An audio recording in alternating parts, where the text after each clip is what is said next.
Oh, what was I watching? That's what I was watching. I need to figure this shit out.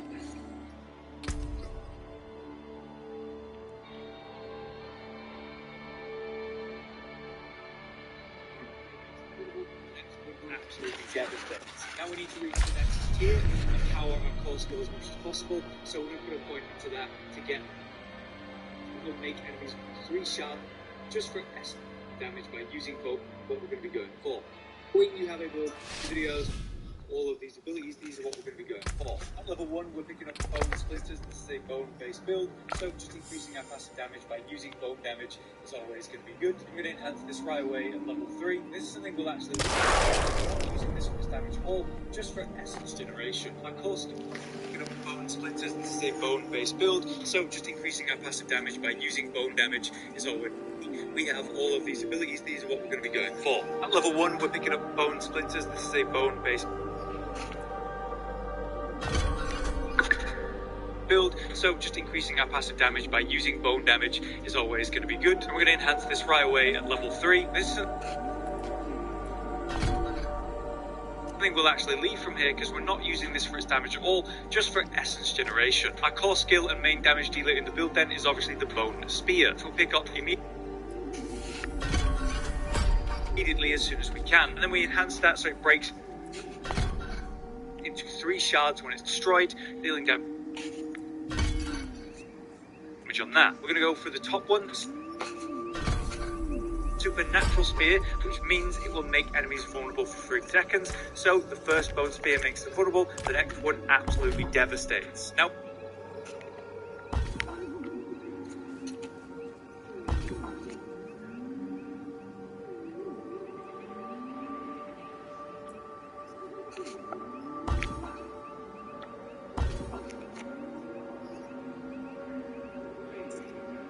we need to reach the next tier and we want to power our core skill as much as possible, so we're going to put a point into that to get there. So now we've unlocked the next tier, we can actually get our next skill.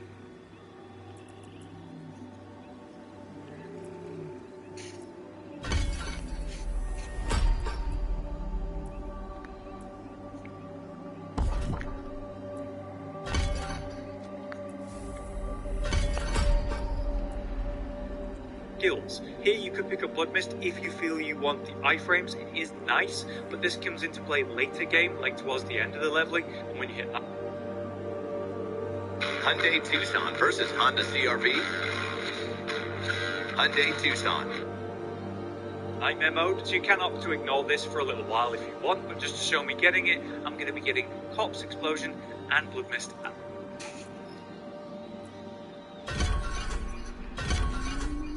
Level. Corpse Explosion allows us to target the corpses and pop them. We will of course enhance this to make the explosion wider, and then out of the 2 we're going to go for Plagued, because as part of this build we're pulling, we're slowing and we're stunning, and so that's going to make Corpse Explosion deal massively increased damage to stunned enemies. The wombo combo we do works perfectly with that. But now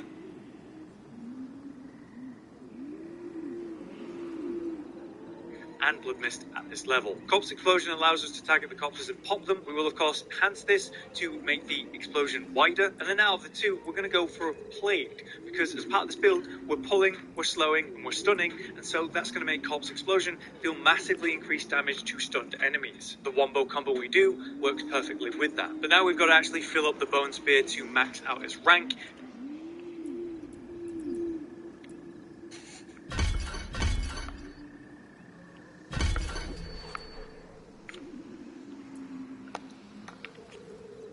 Now we're dealing the max damage we can from upgrading this skill. But now that's done, we really need to work on our essence situation, which is pretty expensive without any proper generation. That's where we're going to pick up Grim Harvest, because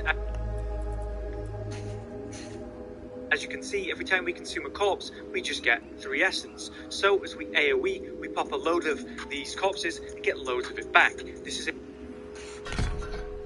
vital skill and we want to max that out. Further, the corpses are mega important, and huge flesh causes a 4% chance every time you deal damage to a target to spawn a corpse for free. free. That chance being doubled against bosses means that every time you hit a boss, there's an 8% chance with just one level of this to spawn a corpse, which means you can pop it and get essence to keep DPSing, or maybe stun the boss using the corpse, as we'll talk about. But now with those points spent, we're finally down into this tree where we can finally pick up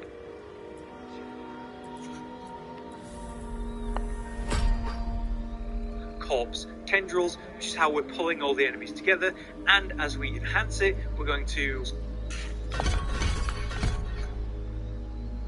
slow them at the same time, and with Plague Corpse Tendril, we're going to make them vulnerable. The synergy is awesome with this build when it comes to vulnerability, and we're going to increase our vulnerable damage massively. We're not using this ability for damage though, we're never really going to upgrade this, but it pulls in packs of enemies, stuns them, leaves them vulnerable and exposed. That's where we can blast them. Also in this tree is where we mega enhance our bone skills. All of these are awesome. We only have so many points, so we're going to get the most efficient ones. Firstly, Serration. 3 out of 3 on that is incredibly important. Increased critical strike chance for each 10 essence we have upon cast. 100 or higher, it just means we're getting really good critical strike chance, making it more likely to happen. 3 out of 3 on Compound Fracture by comparison then means when we critically strike 10 times with our bone skills, we just get this 15% increased damage for bone skills for 5 seconds. So you're powering this up, and then you go ham when that procs. Lastly, for 3 out of 3, we go for Evulsion, and there it is. The critical strike damage to vulnerable enemies is up from bone skills by 18%. So we make them vulnerable, then we smash them. As I will explain, this is a sacrifice build, so we're not using minions, we're making ourselves mega powerful, which is very nice for leveling when your minions just die annoyingly. For that, we're going to take 1 level standalone to actually unlock Mori, which enhances the power of our sacrifices. The sacrifice bonuses are up by 60% thanks to this, which is obviously major. Now we finally reach our key passive. Of course, we're going for Ossified Essence. 1% increased damage for each point of essence you have above 50 when casting a bone skill. So our bone spear can deal 50% increased damage if we're 100 essence, or even higher, thanks to this key skill. It's insane. And this is why having high essence when you're casting your abilities is important. Now we can just pick up our ultimate. We're going to go for Bone Storm. Of course, we've got so many ways to increase bone damage. Why not make our AoE strong as hell? Of course, we'll then enhance it with the Prime and Supreme. So while it's active, we have 20% increased strike chance, which is awesome. Now we can go back up the tree and start spending the leftover points. For example, we're doing a lot of damage from Corpse Explosion.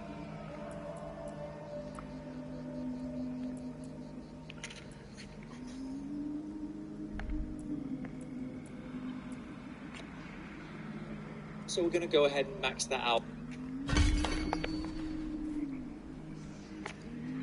At this point, once we've maxed out this, it's finally time for us to pick up the absolutely insane passive up here that ultimately costs so much essence but makes us deal way more damage. We at this point should be in control of our build because of our aspects and all of these passives, that we're generating enough essence now to validate this pickup. But to get it, we're going to have to pick up this, increasing our maximum essence by 3, and then we can finally go for 3 out of 3 on Imperfectly Balanced. This means we straight up, with our core skills for Bone Spear, 15% more damage permanently, but that costs 9% more essence to use. So picking this up late when we have all of our generation abilities, of course that's why we do that. We level up New Flesh at this point to 3 out of 3, because that's going to make boss fights so much easier. 24% chance every time you attack them to spawn a corpse. That means we can manage our essence and CC much more consistently in those fights. At this point, if you've not picked up any renown somehow, you should have only 2 points left, and that will put you to 50. You can pick up defensive options,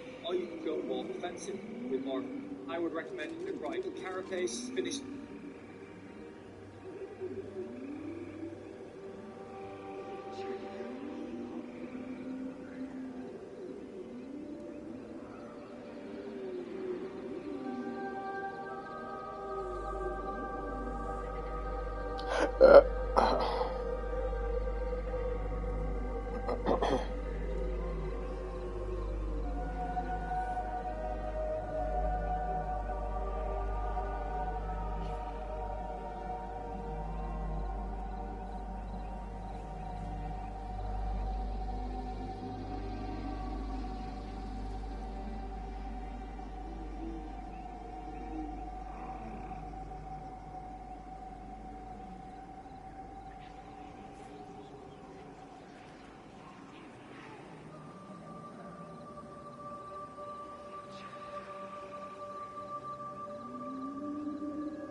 Not while I'm in town.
Cut the cable with Verizon Home Internet and cut your internet bill to just $25 a month. Finally cut the cable. I'm going to explain to you how to unlock and summon your golem in Diablo 4. This is a TLDR, quick little video. So I don't have exactly on this character, but the way it goes is once you hit level 25, you'll get a quest. It'll be in this tab right here, I think. And then it'll have you go to, once it changes, it should be the place to the northwest of Menestad, which is northwest of Kyovershad. Somewhere up there it has you go, and you'll interact with the shrine, then you have to go to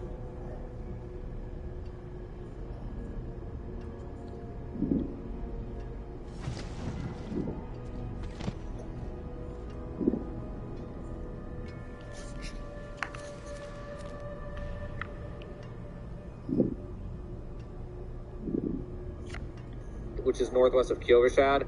Somewhere up the...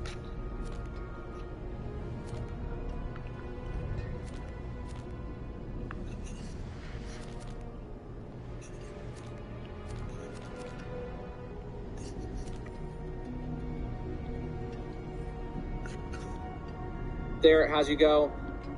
Somewhere up there it has you go. And Kyovershad. Somewhere up there it has you...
You go, and you'll interact with a shrine, then you have to go kill some things, you go into a cellar, you have to you kill a bunch of things and offer it to some altar, and then you'll have the ability to summon your golem. But you won't use it the normal way like you do with getting the mages and all that. It's got its own thing. So what you'll do is you'll go to your character screen. It won't be in it'll be in Book of the Dead, but it doesn't summon in order. So you go to abilities, and under abilities, there'll be this button down here. So it's not in the actual abilities. You'll see skill assignment at the bottom. Click that. It'll bring up this page.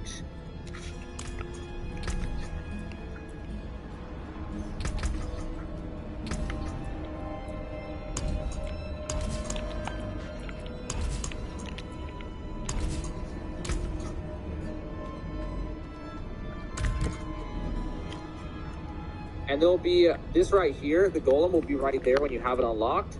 And you'll drag and drop it onto your bar like an ability, and it will use one of your ability slots if you want to use the golem. Once you do that, then the golem will summon. Golem has a passive of just being alive, basically.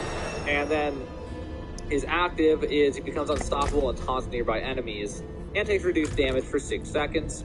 Also, while he takes damage, he sheds corpses, and if he dies, he respawns after 20 seconds.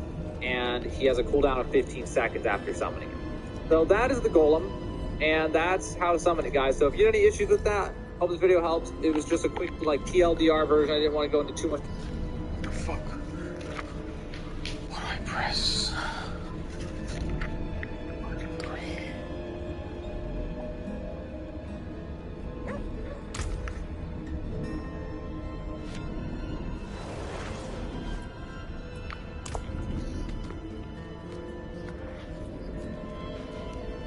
What?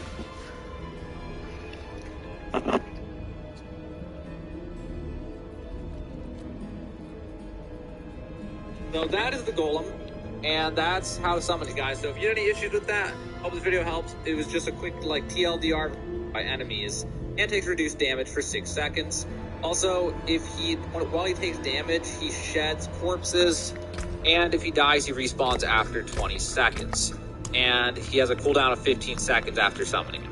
So that is the golem, and that's how to summon it, guys. So if you had any issues with that, hope this video helps. It was just a quick TLDR version. I didn't want to go into too much detail in this one. I just wanted to get your answer quick. Now you know how to get, unlock, and use the golem with the necromancer in Diablo 4. Selling an electric car is not normally an enjoyable experience, at least it's not how I like to spend my weekends. On top of that, I've found that most dealerships grade electric cars on outdated combustion engine standards like odometer. A car might have more miles, but mileage doesn't...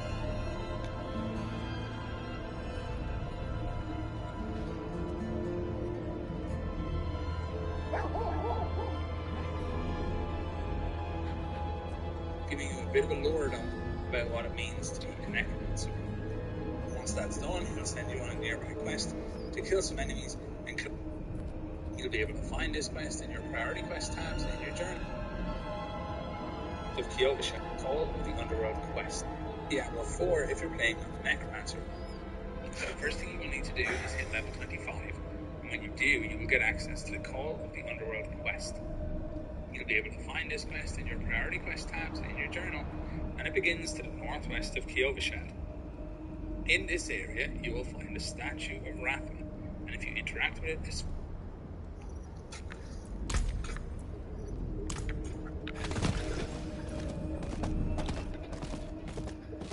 I cannot do that here.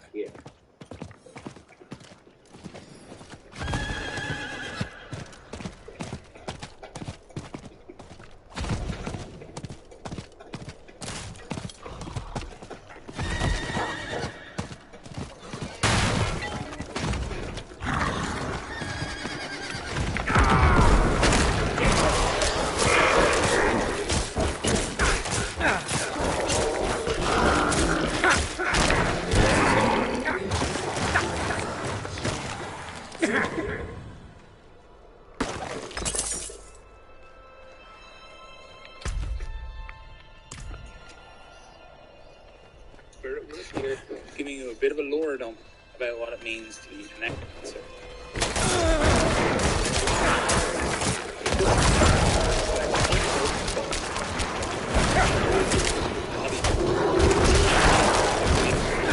I need more essence.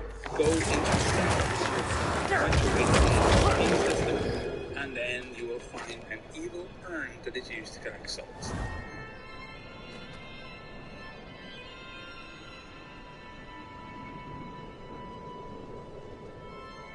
Cave system, and then you will find an evil urn that is used.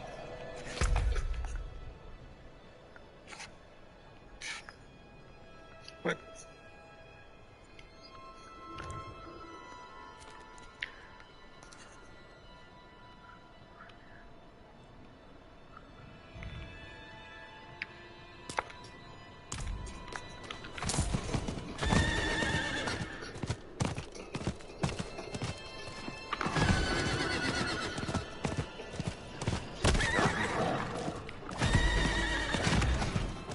I need more time.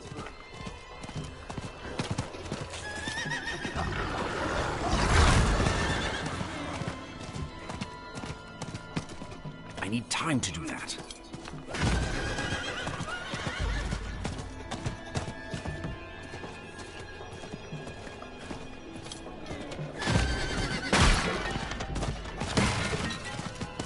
I need time to do that.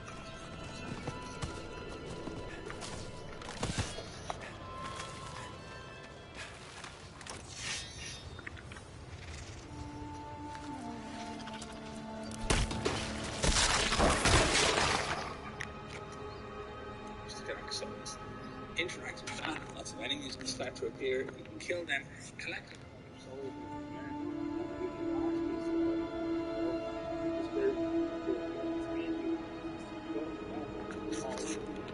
This is where it gets a little.